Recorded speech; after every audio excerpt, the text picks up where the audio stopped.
Wow, siya ba yan? Ang dati kong ex na walang pera at walang narating panunuyan niya. Ilang taon na ang lumipas, pero basura pa rin ang sasakyan mo. Hindi man lang siya tumingin. Ang mga kamay niya ipuno ng grasa, abala sa ginagawa. Tumutulong lang ako sa pag-ayos ng kotse ng iba, mahina niyang sagot. Tumawa siya ng malamig. Tigilan mo ako. Ang mga tulad mo walang mararating sa buhay. Tinalikuran niya ang lalaki, hindi niya alam na ilang minuto lang ang lilipas at babalik sa kanya ang bawat salitang binitawan niya. Nangyari ito sa isang kanto sa Redwood Ridge. Isang mamahaling sedan ang huminto at bumaba ang isang babaeng elegante ang suot. Bigla siyang napahinto. Ang lalaking nag-aayos ng kotse sa gilid ng kalsada ay ang dati niyang nobyo noong high school. Malakas siyang tumawa. Diyos ko, sadya niyang nilakasan ang boses. Ilang taon na, pero ganyan ka pa rin kapathetic. Mukhang tama ang desisyon kong iwan ka. Biglang may mahinahong boses na pumigil sa kanya. Rachel, ang tagal na nating hindi nagkita. Naaalala mo pa ba ako? Napalingon siya. Emily? Grabe, ang ganda mo na.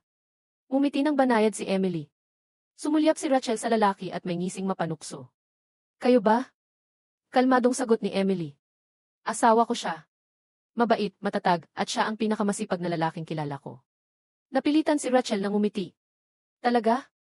Halata nga. Sa sandaling iyon, isang matandang lalaki ang nagmamadaling lumabas ng restaurant.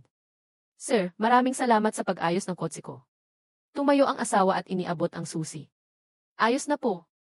Ingat po sa pagmamaneho. Naglabas ng pera ang matanda. Pakikuha po ito. Umiling ang lalaki. Hindi na po kailangan. Libre ang kabutihan. Napaluha ang matanda at paulit-ulit silang pinasalamatan bago umalis. Nakunot ang noo ni Rachel. Sandali, hindi pala sayo yung kotse. Umiti ang lalaki at itinuro ang isang mamahaling sports car sa kabilang kalsada. Yun ang sa akin. Marahang tumingin si Emily kay Rachel.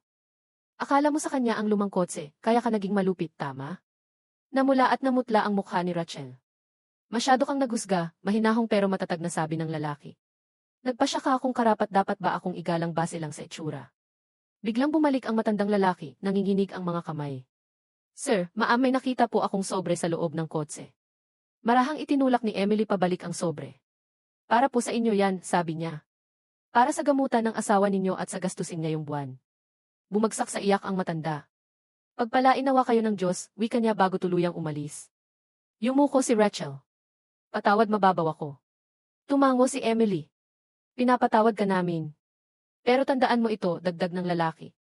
Huwag mong sukatin ang halaga ng isang tao base sa nakikita mo lang. Dahil kadalasan, ang mga pinakabukal palad na tao ang siya ng higit na pinagpapalad.